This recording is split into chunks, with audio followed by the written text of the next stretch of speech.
Good morning students. पिछले topic में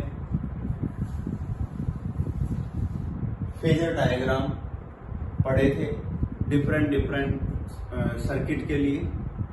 circuit contains resistance only, circuit contains inductor only, circuit contains capacitor only. एक बार revise कर देते हैं। सर्किट कंटेन्स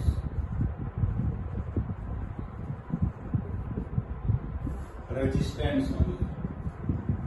रेजिस्टेंस ओनली के लिए क्या कहा था भाई?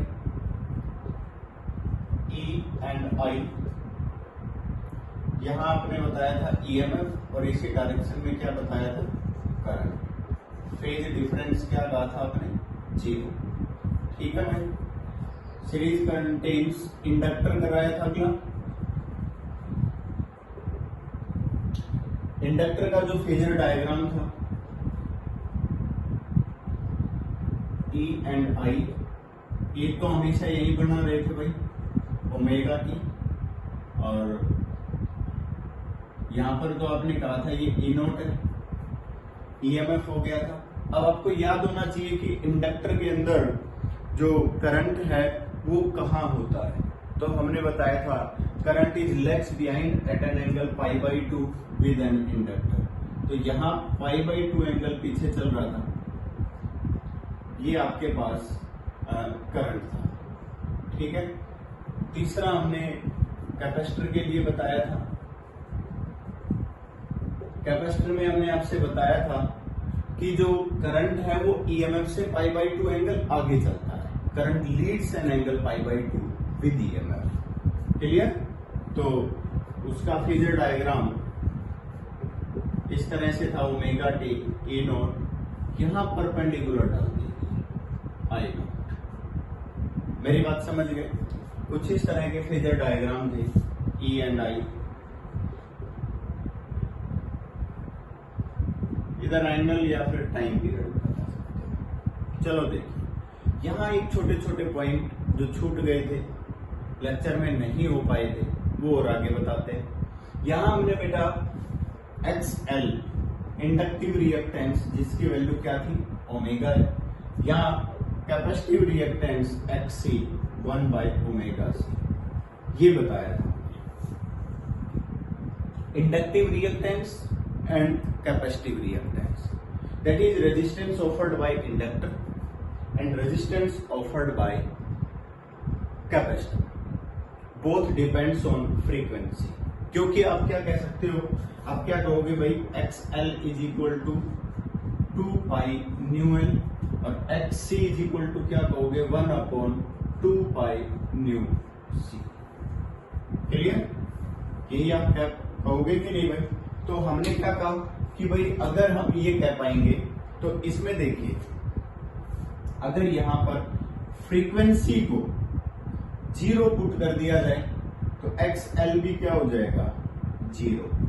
XL 0 if nu is equal to 0। Nu is equal to 0 का मतलब है 0 frequency means DC supply. 0 frequency means DC supply. इसका मतलब मैं आपसे ये बता देता हूं कि यहां आप जितनी फ्रीक्वेंसी को इंक्रीज करोगे, इंडक्टिव रिएक्टेंस उतनी ही इंक्रीज हो जाएगी। तो देखिए, ये डायग्राम तो आप बना चुके थे, इससे कोई फर्क नहीं पड़ेगा, बट मैं यहां आपको एक डायग्राम और बनाकर दिखाता हूं। एक तरफ आप लेंगे XL, एक तरफ आप लेंगे frequency. If frequency increase then XL increase। Straight line graph. मेरी बात समझ आ गई होगी। आप अगर फ्रीक्वेंसी को इंक्रीज करोगे तो इंडक्टिव रिएक्टेंस भी इंक्रीज हो जाएगी, ये ध्यान रखना। मीन्स यहां आप क्या कहोगे? इंडक्टर पास इजीली डीसी सप्लाई, क्योंकि आपने क्या कहा कि अगर फ्रीक्वेंसी 0 है, अगर फ्रीक्वेंसी 0 है XL 0 हो जाएगा। Means resistance offered bye inductor क्या हो जाएगा? 0। समझ आ गया? ये इजीली पास कर देगा। And block AC supply. AC supply को हमेशा ब्लॉक करता है, और ये तो आप पढ़ के भी आए। एसी सप्लाई में अल्टरनेट करंट पास होता है। अल्टरनेट में कभी पॉजिटिव साइकिल करंट इंक्रीज हुआ, कभी करंट डिक्रीज हुआ, और इस तरह से जब करंट पास हो रहा है तो ये क्या करता है, उसका अपोज करता है। आपको पता है इंड्यूस्ड ईएमएफ प्रोड्यूस होगा, और इंड्यूस्ड ईएमएफ प्रोड्यूस होगा तो ये उसका अपोज कर देगा। सेम यहीं पर पढ़ते हैं भाई, ये डायग्राम भी हम पढ़ चुके हैं। यहां भी हम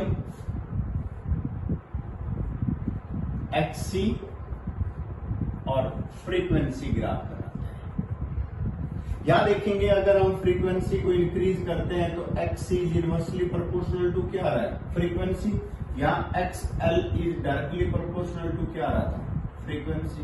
देखिए दोनों ग्राफ अलग अलग बनने चाहिए। जब इनवर्सली प्रोपोर्शनल ग्राफ आ रहा है तो ये ग्राफ कैसा होगा, हाइपरबोलिक।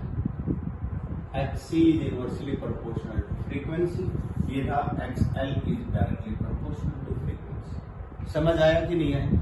तो हमने क्या कहा कि यहाँ जो कैपेसिटिव रिएक्टेंस है, that is resistance offered by capacitor, is inversely proportional to frequency. Means आपने कहा कि इफ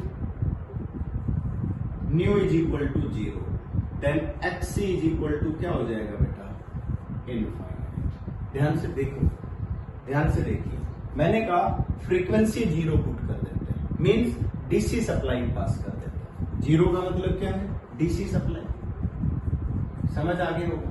उस केस में एक्सी की वैल्यू क्या हो गई, infinite. Means capacitive reactance is infinite, that is resistance offered by any capacitor is infinite. Resistance offered by any capacitor is infinite. हो गया कि नहीं? अगर यहां इनफाइनाइट रेजिस्टेंस ऑफर किया जा रहा है then capacitor block DC supply and pass AC supply. तो ये जो कैपेसिटर है ना, ये एसी सप्लाई को पास कर देगा और डीसी सप्लाई को ब्लॉक कर देगा। समझ आ गया होगा? काफी इजी डायग्राम है। तो आप एक बार इसको नोट कर लीजिए, आप इसको नोट कर लीजिए, इसका एक स्नैप ले लीजिए हल्का सा, ठीक है? स्नैप ले लीजिए, इसकी साफ कर देते हैं। उसके बाद हम आगे कॉम्बिनेशन ऑफ सर्किट पढ़ेंगे। कॉम्बिनेशन ऑफ सर्किट का मतलब है resistance inductor, resistance capacitor, resistance inductor capacitor, तीनों का कॉम्बिनेशन। पहले दो का कॉम्बिनेशन पढ़िए, फिर तीनों का कॉम्बिनेशन पढ़ना है। देखिए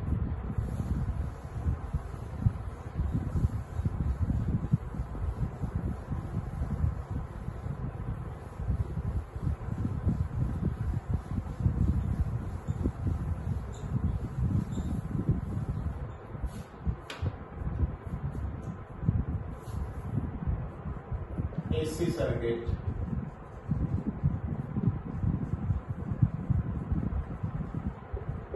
contains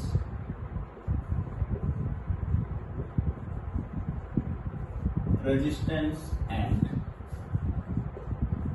inductor। देखिए बेटा, हम इसको ग्राफिकल मेथड से सोल्व करते हैं डायरेक्ट, ठीक है? हम इसको ग्राफिकल मेथड से सोल्व करेंगे। देखिए ये कहता है कि एसी सर्किट के पास रेजिस्टेंस और इंडक्टर दो है। तो हमने क्या किया बेटा, एक एसी सर्किट बनाया, उसके साथ एक रेजिस्टेंस लगाया, एक इंडक्टर जोड़ा और एसी सप्लाई एक की AC supply EMF E is equal to E nought sine omega t. ये आपके पास एक रेजिस्टेंस, ये इंडक्टर एल। क्लियर? हमने ये बोला है कि हम अब की बार इस सर्किट में एक रेजिस्टेंस और एक इंडक्टर कनेक्ट कर देते हैं, एक रेजिस्टेंस और एक इंडक्टर कनेक्ट कर देते हैं। हमने रेजिस्टेंस और इंडक्टर दोनों कनेक्ट कर दिए, ठीक है? हम क्या कहेंगे भाई, करंट पास होगा आई, पीक वैल्यू आई नॉट होगी, यहां से इनमें करंट जाएगा आई नॉट इसमें भी करंट सेम जाएगा, आई बता देते हैं। हम यहाँ पर क्या कर देते हैं बेटा, हम यहाँ देखते हैं, हम सॉल्यूशन बाय ग्राफिकल मेथड, मैं आपको ये कह रहा हूं solution bye phasor diagram.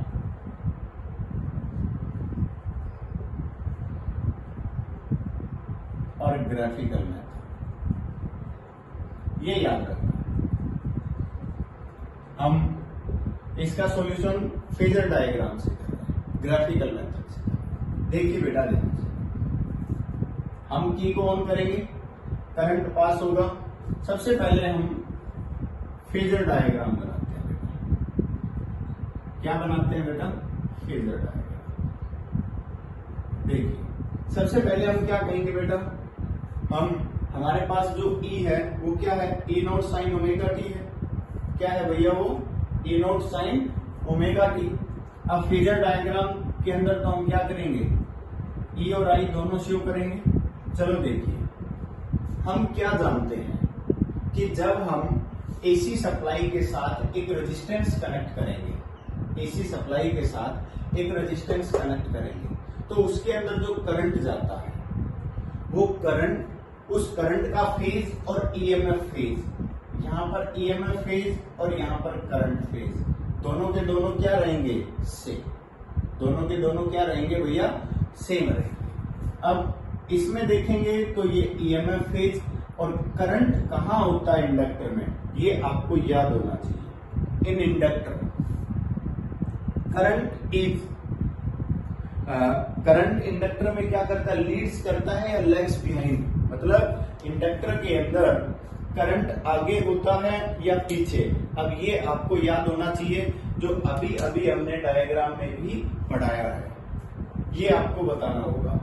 Current पीछे होता है या आगे, तो आपको याद होना चाहिए in inductor current is lags behind at an angle π/2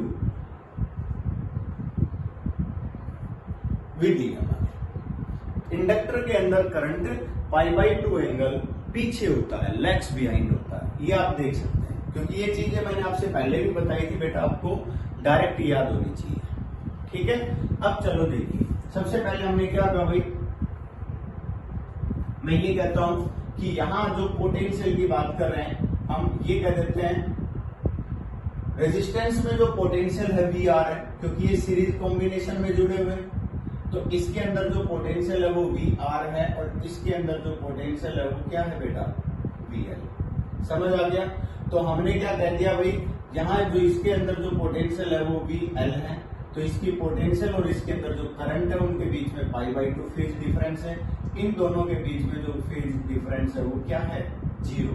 means मैं ये सबसे पहले कहता हूं कि यहाँ हम जो एंगल बता रहे हैं, यहाँ जो मैं बता रहा हूं, ये हमारे पास पोटेंशियल हो गई, और इसी डायरेक्शन में हमारे पास क्या हो गया? करंट हो गया। समझ आ गया? अब ध्यान से देखिए, मैंने ये कहा कि ये जो डायरेक्शन है ये रेजिस्टेंस, ये पोटेंशियल इन रेजिस्टेंस के लिए है। ये किसके लिए है? Potential in resistance. पता नहीं ये कितना एंगल बना हुआ है, जितना भी बना हुआ है हम बता देंगे बाद में, पर हमने ये कह दिया कि एक्स एक्सिस के साथ कुछ एंगल बना रखी है, जो पोटेंशियल किसके पास है? रेजिस्टेंस के पास है, और जिस डायरेक्शन में इसका रेजिस्टेंस है उसी डायरेक्शन में सर्किट का करंट होता है, क्योंकि इनका फेज डिफरेंस 0 होता है। मैंने कह दिया ये पॉइंट O, ये पॉइंट A। अब इसके डिस्क्रिप्शन लिखनी पड़ेगी आपको।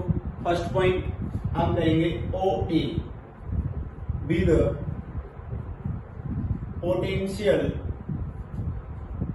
In resistance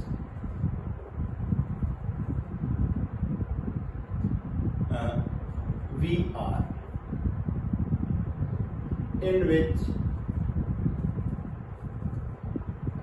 current have same phase, जिसमें करंट का भी क्या है? सेम फेज है, बताना पड़ेगा। मींस आप इसकी OA की जो डायरेक्शन है उस पर वेक्टर भी लगा सकते हो। जो OA है यहां पर आप वेक्टर भी लगा सकते हो। समझ आ गया होगा? ठीक है भाई, चलो देखिए, हमने कह दिया कि अगर आप ये डॉट डॉट लगाना चाहते हो तो ये क्या हो गया? VR, ये क्या हो गया? I0। क्लियर? अब सेकंड पॉइंट में मैं आपको ये बता रहा हूं कि यहां अगर हम बात करें, अगला जो सर्किट है वो क्या है, इंडक्टर कनेक्ट है। अब इन इंडक्टर, पहली बात यहां एक बात और समझनी पड़ेगी सेकंड पॉइंट से पहले। Here resistance and inductor are connected in series. Here R and L are connected in series। ये दोनों के दोनों किस में कनेक्ट है, सीरीज में।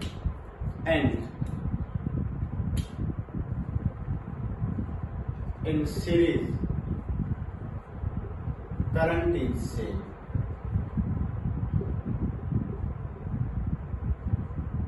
Current is same and in same phase. Current same भी रहेगा और सेम फेज में भी रहेगा। मेरी बात समझ आई मैं क्या बता रहा हूं? मैं ये कह रहा हूं कि सीरीज में करंट सेम भी रहेगा और सेम फेज में भी रहेगा। करंट सेम भी रहेगा और सेम फेज में भी रहेगा, मैं ये बता रहा हूं। अब करंट का फेज आपने यहां दिखाया, आई नो, और करंट की डायरेक्शन आपने यही दिखाई। सेम करंट का फेज यही रहेगा इंडक्टर के अंदर और करंट की डायरेक्शन भी यही रहेगी। चलो ठीक है। अब सेकंड पॉइंट मैं आपको बता रहा हूं, VL। हाँ, VL भी पोटेंशियल हम क्या कहेंगे, L। Inductor is connected, inductor connect है, एल इंडक्टर कनेक्ट है, सीरीज में कनेक्ट है। And we know in inductor, बताओ भाई इंडक्टर के अंदर करंट की पोजीशन कहां होती है, ये मैंने आपसे पहले भी बताया। Current is lags behind at an angle π/2। Means current potential से पीछे रहता है। इसका मतलब दूसरी टर्म में मैं ये भी कह सकता हूं कि पोटेंशियल करंट से आगे होती है। कितना एंगल, π/2। तो यहां अगर मैं एक और डायग्राम बनाऊं तो मैं क्या कहूंगा बेटा, VL हो गया भाई, ये O पॉइंट था ना, ये हमने VL बताया, फिर इसको क्या कह दिया, B point. We know potential in inductor leads an π/2 angle with current। क्या मैंने कुछ गलत लिखा? मैं ये कह रहा हूं कि यहां हम क्या देख रहे हैं कि इंडक्टर के अंदर जो पोटेंशियल होती है वो लीड करती है कितना एंगल भैया, π/2 एंगल विद करंट। जो पोटेंशियल होती है वो करंट से π/2 एंगल आगे होती है, या दूसरी टर्म में हमने कहा था current is lags behind at an angle π/2 with potential in inductor. अब एक बात बताओ, ये VL है, इससे π/2 एंगल पीछे ही है ना करंट, और करंट तो हमने कहा था कि सीरीज है तो दोनों में क्या रहेगा, सेम रहेगा। अब मैंने क्या कहा भाई, अब ये इससे लैग्स बिहाइंड है तो π/2 एंगल विद क्या हो गया बेटा, करंट। हमने ये शो कर दिया here, VL is equal to OB vector. ठीक है भाई, जो VL है वो क्या हो गया, OB वेक्टर, और यहां से हमने क्या बताया था, VR is equal to OA vector. दोनों शो कर दिए हमने, VL और VR दोनों शो कर दिए। अब देखिए ध्यान से बेटा, ये डायग्राम आ गया। अब हमारे पास यहाँ जो EMF था वो दो अलग अलग पोटेंशियल में चेंज हुआ, बटा, चेंज नहीं हुआ, बट गया। एक तो VR और एक VL, दोनों अलग अलग फेज में चले गए, दोनों अलग अलग फेज में चले गए। इस तरफ तो हमारे पास VR आ गया और इस तरफ हमारे पास क्या आ गया, VL आ गया। क्योंकि दोनों के दोनों अगर सेम फेज में होते तो हम डायरेक्ट ऐड कर देते, जैसे कि आप पढ़ते थे ना, V1 plus V2 plus V3, जब हम सारे रेजिस्टेंस कनेक्ट करते थे, जब हमने कैपेसिटर जोड़ा था उस केस में भी V1 plus V2 plus V3। जब हमने सारे इंडक्टर कनेक्ट किए थे तो भी हमने क्या किया था, V is equal to V1 plus V2 plus V3, क्योंकि हम किसका जिक्र कर रहे थे, पोटेंशियल का सीरीज कॉम्बिनेशन। क्योंकि उनमें सभी में पोटेंशियल, जैसे कि आपने इंडक्टर जोड़े तो जितने भी इंडक्टर हैं उन सभी में जो पोटेंशियल है वो सेम फेज में रहेगी। अगर आप कैपेसिटर जोड़ते हो, आपने सारे के सारे कैपेसिटर कनेक्ट किए तो उसमें भी जो पोटेंशियल होगी वो सेम फेज में रहेगी। बट आप क्या कर रहे हो, आप एक रेजिस्टेंस कनेक्ट कर रहे हो, एक पोटेंशियल। अगर दोनों का ये एक इंडक्टर कनेक्ट कर रहे हो तो दोनों के अंदर क्या है कि पोटेंशियल डिफरेंट डिफरेंट तो आएगी, बट डिफरेंट डिफरेंट फेज में भी आएगी। ठीक है, अगर डिफरेंट डिफरेंट फेज में आएगी तो हमने क्या कहा भाई, अब हम इनका रिजल्टेंट निकाल देते हैं। ये हमारे पास रिजल्टेंट हो गया, और रिजल्टेंट क्या आया, ओमेगा टी। देखिए बेटा, जो मैंने इस ब्लू पेन से जो डायग्राम बनाया इसको मैंने ईएमएफ का नाम दे दिया। क्यों? क्योंकि जो ईएमएफ था वो रेजिस्टेंस की पोटेंशियल और इंडक्टर की पोटेंशियल के अंदर डिवाइड हुआ था, और जिसमें भी डिवाइड हुआ था तो हम क्या करते हैं, इन दोनों का वेक्टर सम दिखाएंगे ना, तो हम क्या कह देंगे, E vector is equal to V R vector plus V L vector, क्योंकि दोनों का फेज अलग अलग है, दोनों की डायरेक्शन अलग अलग। समझ आ गया? अगर ये दोनों लीनियर होते तो वेक्टर लगाने की जरूरत नहीं थी, हम सीधा ऐड कर देते। जब इन दोनों का फेज डिफरेंट डिफरेंट है तो हम क्या कह देंगे भाई, हम ये कह देंगे कि जो हमारे पास इसका रिजल्टेंट आएगा वो इनका वेक्टर सम आएगा। हमने कहा कि ये हमारे पास जो है बेटा ये फाई एंगल है। क्या है ये? Phi angle. तो यहां से कितना, ये ऊपर वाला जो इन दोनों के बीच में जो डिफरेंस है बेटा, इसको क्या कह दोगे, फाई। तो ये क्या बच जाएगा आपके पास, ओमेगा टी माइनस फाई। मतलब आप यहां ये कह सकते हो, here I is equal to I nought sine. बेटा देखिए यहां इस डायरेक्शन में है ना आई नॉट, तो और एक्स एक्सिस के साथ कितना एंगल बना रहा है, ओमेगा टी माइनस फाई। सीधा आप बता सकते हो कि ये आपके पास करंट का फेज आ गया, और आप निकालना चाहते हो तो निकाल सकते हो। कैसे निकालेंगे बेटा, हमने यहां वी आर लिखा, V R is equal to क्या लिखा जाएगा बेटा, आई नॉट इंटू आर लिखेंगे। भाई v is equal to I R पड़ा हुआ है, और यहां पर वी एल लिखा हुआ है, और V L is equal to क्या लिखा जाएगा, I nought into X L. बोलो पढ़ा है कि नहीं? V L potential in inductor is equal to I nought multiply by X L, that is resistance offered by inductor. Simple formula है। तो हमने क्या कह दिया भाई, इन दोनों की वैल्यू को यहां पुट कर दिया, इन दोनों की वैल्यू को यहां पुट किया तो क्या हो जाएगा भाई हमारे पास, E is equal to I not R plus I not X L. Clear है? अब दूसरी बात, वेक्टर टर्म में जाना बेटा ये तो अगर मान लीजिए हम इसकी वैल्यू फाइंड आउट करते हैं, एक मिनट, हम इसकी वैल्यू फाइंड आउट करेंगे तो ई मैग्नीट्यूड निकालोगे यहाँ, तो ई क्या आ जाएगा बेटा, V R square plus V L square और अंडर रूट। क्यों? क्योंकि ये दोनों 90 डिग्री पर है, प्लस 2VR। अगर आप ज्यादा लिखोगे तो 2VR वी एल कोस 90, और कोस 90 क्या हो गया, 0 हो गया। कोस 90 क्या हो गया, 0। ये याद रखना। ठीक है, हमने क्या कहा भाई, यहाँ तो कोस 90 0 हो गया, यहाँ वैल्यू पुट कर सकते हो, I not R whole square, I not X L whole square under root. अब हम क्या कहेंगे भाई, E इज इक्वल टू, बेटा आई नॉट बाहर आ रहा है, आई नॉट हमने बाहर ले लिया, अंडर रूट क्या बचा बेटा, यहां क्या बचा, R square plus X L square. बोलो बचा कि नहीं? एक्स एल की वैल्यू आपको मालूम है ओमेगा एल होती है, आप ओमेगा एल रख सकते हो, E अपॉन आई नॉट। और आप ये भी कह सकते हो आई नॉट, और ये आपके पास जो है ये तो पीक वैल्यू आएगी, इनका रिजल्टेंट आएगी, दैट इज ई नॉट ही रख सकते हो आप, इसको कोई फर्क नहीं पड़ेगा।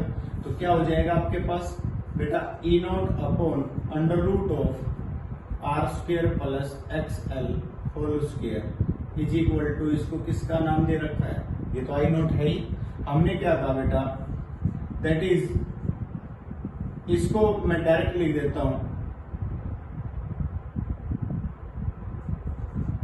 Here R square plus X L square under root is equal to Z impedance of R L circuit. अब आप समझ जाना आर एल सर्किट का मतलब क्या है। आर एल सर्किट का मतलब मैं आपको ये बता देता हूं, रेजिस्टेंस इंडक्टर सर्किट। इम्पीडेंस, अब उसके बाद यहां से लिखना है, impedance means resistance offered bye combination of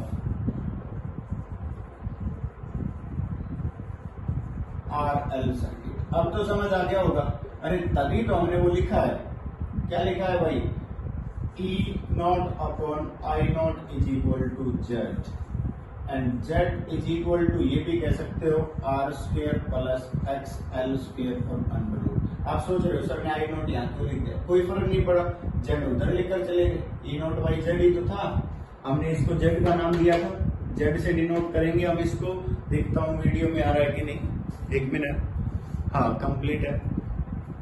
क्या हो गया ये हमारे पास जेड, इसको हमने इम्पीडेंस का नाम दे दिया, इम्पीडेंस जिसका मतलब होता है resistance offered bye combination of RL circuit, मतलब कॉम्बिनेशन ऑफ सर्किट से जो रेजिस्टेंस ऑफर किया जाएगा उसको हम इम्पीडेंस ही बोलेंगे।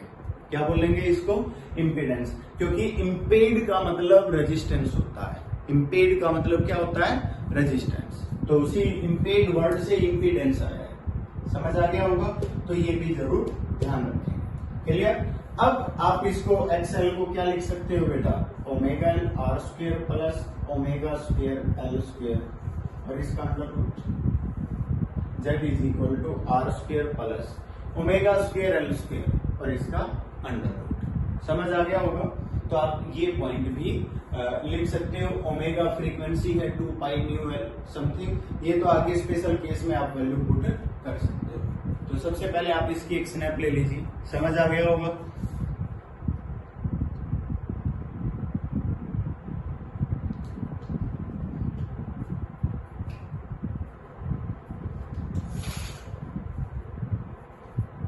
देखिए अब अगला शुरू करते हैं, एक स्क्रीनशॉट ले लिया होगा आपने,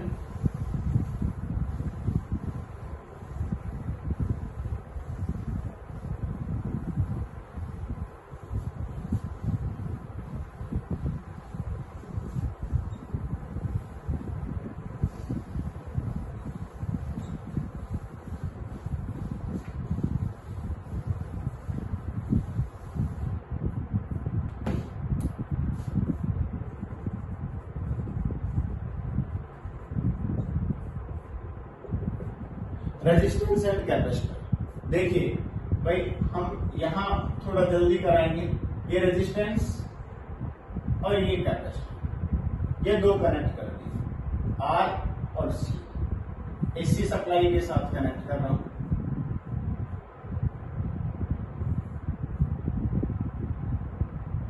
ये हमारे पास की है, की कनेक्ट कर देते हैं, E is equal to E nought sine omega t, current pass हो रहा है।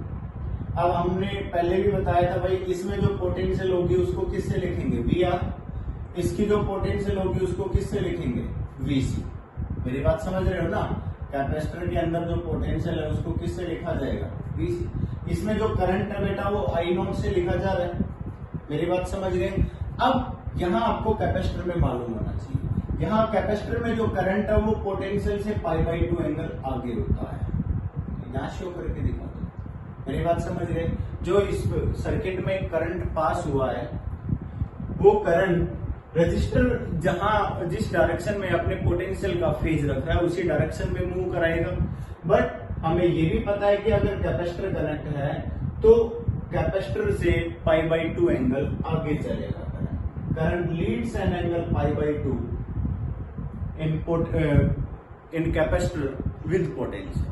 कैपेसिटर के अंदर करंट लीड करेगा कितना एंगल, π/2 एंगल लीड करेगा। समझ आ गया। चलो फेजर डायग्राम से ही शुरू करना है।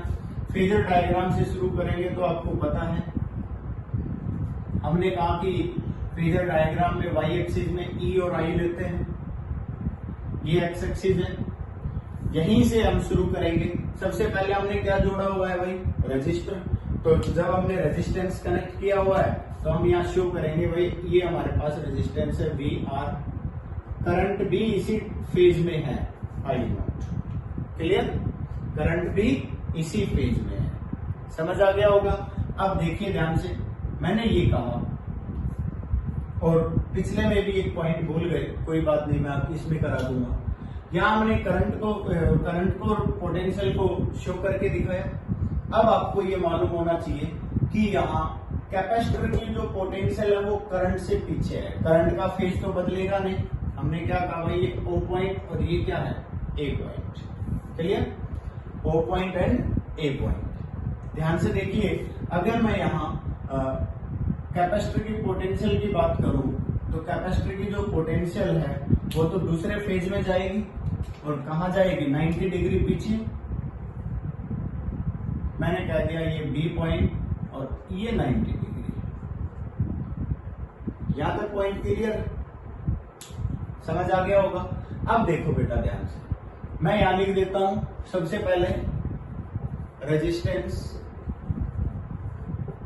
रेजिस्टेंस के लिए लिखेंगे तो हम क्या कहेंगे, OA is equal to VR, that is potential in resistance.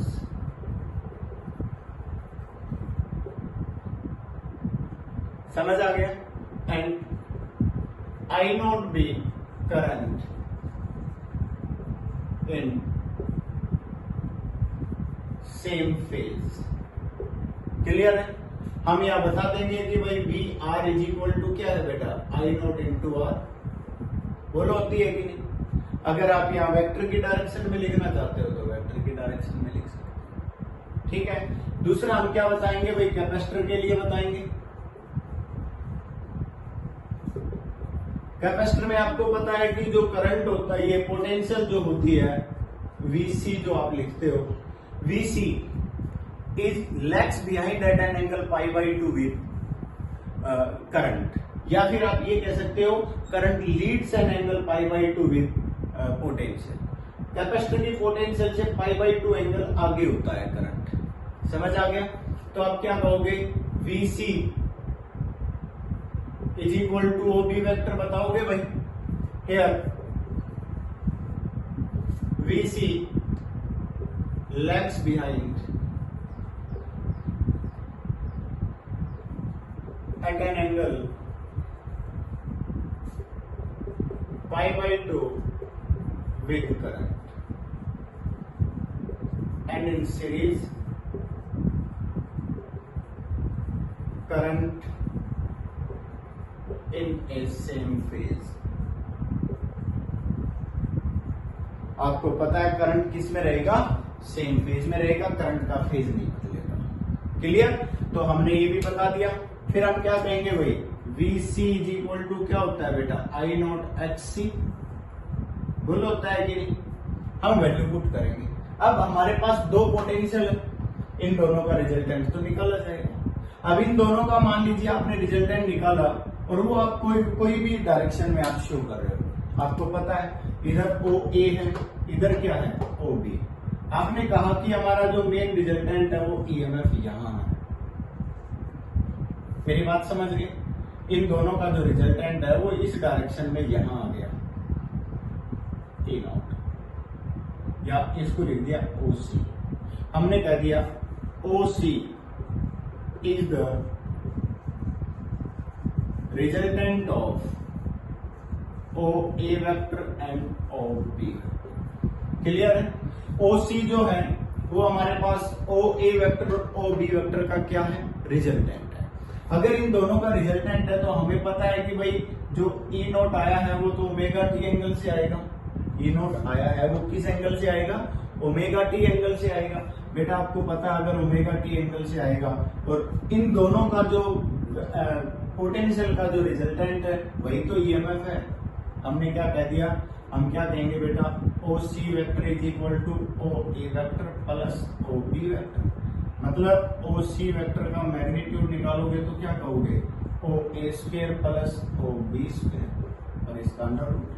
Same जैसे कि आपने इंडक्टर और रेजिस्टेंस के अंदर पढ़ा था। ओ सी वेक्टर का मैग्नीट्यूड क्या है, ए नॉट। ये क्या है बेटा, ओ ए, क्या लिखा हुआ था आपने, ओ ए को वी आर, वैसे तो आप V R square plus V C square और इसका अंडर रूट बता सकते हो। और क्या कह सकते हो, I not R square plus I not X C whole square और अंडर रूट। यहां से अगर आप वैल्यू निकालोगे, E naught by I not is equal to आपके पास बचेगा R square plus X C square, R square plus X C square. ठीक है भाई, R square plus X C square को हमने क्या कह दिया, जेड, और इसको क्या कहा था भाई, इम्पीडेंस। मैंने आपसे बताया था कि इम्पीडेंस वर्ड वहां यूज होगा जहां हम कॉम्बिनेशन करेंगे। ठीक है, इम्पीडेंस ऑफ कौन सा सर्किट है भाई, RC circuit, impedance of RC circuit. यहां तक पॉइंट क्लियर है। ये हमारे पास इम्पीडेंस आ गया। आप इम्पीडेंस को जेड से डिनोट करेंगे, R square plus X C whole square under root. X C की जगह पर आप 1 अपॉन ओमेगा सी रख सकते हो, क्योंकि आपको पता है X C is equal to 1 upon omega C होता है। कैपेसिटर वाले में हमने कराया था, याद होना चाहिए। ठीक है, अब ये वैल्यू आ गई हमारे पास। ये हमारे पास इम्पीडेंस है जो अपने याद रखनी है, जो इसके अंदर यूज करेंगे। दूसरा अगला पॉइंट, मैंने कहा कि मान लीजिए ये एंगल फाई है। देखो ध्यान से, ये एंगल क्या है, फाई, ये वाला। तो बेटा ये टोटल एंगल क्या हो गया, मेरे हिसाब से ओमेगा टी प्लस फाई हो गया। बोलो हो गया कि नहीं। और ये टोटल एंगल किसका है, करंट का है। Then current is equal to then I is equal to I nought sine, क्या लिखेंगे, ओमेगा टी प्लस फाई। भाई ईएमएफ का फेज तो ओमेगा टी बताया था ना, ईएमएफ तो यहाँ है, ये तो ओमेगा टी है क्योंकि आपने यहाँ कह रखा है ये तो। अब आपने कहा कि यहाँ से ऊपर देखते हैं तो फाई एंगल हम आगे मान लेते हैं, तो करंट का फेज कितना हो गया, ओमेगा टी प्लस फाई। पिछले में भी आपने ईएमएफ वाले को ओमेगा टी माना था, फिर आपने देखा कि करंट तो पीछे था, फाई एंगल पीछे था, तो उसमें भी हमने ये इक्वेशन लिखी थी। समझ आ गया। हम क्या कहेंगे, here current leads at an angle phi with EMF. समझ आ गया होगा। यहाँ जो करंट है वो क्या कर रहा है, लीड कर रहा है फाई एंगल, किससे, ईएमएफ से। तो ये हमारे पास क्या था, resistance capacitor circuit. Point clear हुआ बेटा। अगर यहां तक आपको समझ आ गया तो एक बार इसका स्क्रीनशॉट ले लीजिए, क्योंकि इसका एक छोटा सा पॉइंट बचा हुआ है जो पिछले में भी बच गया था, जो आपने आरएल सर्किट पढ़ा था उसमें भी। एक स्क्रीनशॉट ले लो यार, देखिए बेटा। यहां आपसे पूछा जाए कि जो फाई एंगल है ये बताइए कितना है। तो देखिए ये वैल्यू फाइंड आउट करने के लिए हम क्या करेंगे, टेंजेंट फाई। क्या करेंगे, टेंजेंट फाई। और टेंजेंट फाई का मतलब है फाई एंगल यहां बना हुआ है, इधर वी आर है और इधर क्या है, वी सी। समझ आ गया। तो हम क्या कहेंगे बेटा, V C upon V R. अरे perpendicular upon base, phi angle यहां बना हुआ है तो ये तो बेस का काम करेगा ना, ये किसका काम करेगा, परपेंडिकुलर। तो क्या हो गया बेटा, V C upon V R. और वी सी क्या होता है बेटा, I not X C upon I not R. I naught से I naught cancel, tangent phi is equal to बेटा ओमेगा सी की वैल्यू क्या होती है, एक्स सी की value 1 by omega C into R. मेरी बात समझ गए कि नहीं। फाई इज इक्वल टू क्या लिख सकते हो, tan inverse 1 upon omega C R. ये वैल्यू आपके पास आ गई टेंजेंट फाई की। मतलब आपको पता भी चल गया कि यहां पर जो फेज आएगा, फाई एंगल का जो डिफरेंस आ रहा है वो क्या है, ये फाइंड आउट कर दिया। समझ आ गया। ये सबसे इंपॉर्टेंट पॉइंट था जो हमने पिछले में छोड़ दिया था, पिछले में हम भूल गए थे। अगर आप उसको करना चाहते हैं तो इसका स्नैपशॉट आपने ले ही लिया था, उसका मैं आपको एक बार फिर दोबारा से बता देता हूँ। उस डायग्राम में आप कर लेना। वो डायग्राम जो बना था उसमें आपने कहा था कि यहाँ इंडक्टर और रेजिस्टेंस के लिए था, ये एक्स एक्सिस है। यहाँ आपने बताया था ये V R O A, clear, और यही आपने करंट बताया था। अब आपने क्या कहा था कि भाई इसके परपेंडिकुलर जो है वो क्या है, वी एल है। यहाँ वी एल, इसको बी पॉइंट लिखा था, ये ए पॉइंट हो गया था, और इनका रिजल्टेंट जो बताया था उसको ए नॉट। यहाँ आपने ओमेगा टी बताया था, इस एंगल को आपने फाई बोला था, और जो ये बच गया था इसको ओमेगा टी माइनस फाई का। मेन पॉइंट वही है कि आपने क्या निकालना है, फाई निकालना है। फाई अगर आप यहां देखोगे तो ये फाई एंगल ये किसके साथ बना हुआ है, वी आर के साथ। यहां भी क्या निकालेंगे बेटा, टेंजेंट फाई क्या होता है, परपेंडिकुलर अपॉन बेस। परपेंडिकुलर क्या है बेटा, वी एल, बेस क्या है आपके पास, वी आर। वही बात है, यहां पर क्या आ रहा था, V C upon V R, और कोई डिफरेंस नहीं है। आपने क्या कहा, I naught X L upon I naught R. I naught cancel हो गया, tangent phi is equal to omega L upon R. अब क्या करोगे, phi is equal to tan inverse omega L upon R. यहां तक समझ आया। ये आपके पास क्या आ गया, फेज आ गया। ये बेटा मैंने इंडक्टर के लिए बताया। अगर यहाँ कैपेसिटर की जगह क्या कनेक्ट कर दिया जाए, इंडक्टर, ये उसमें छूट गया था, ये पॉइंट उस वाले में नोट कर लेना।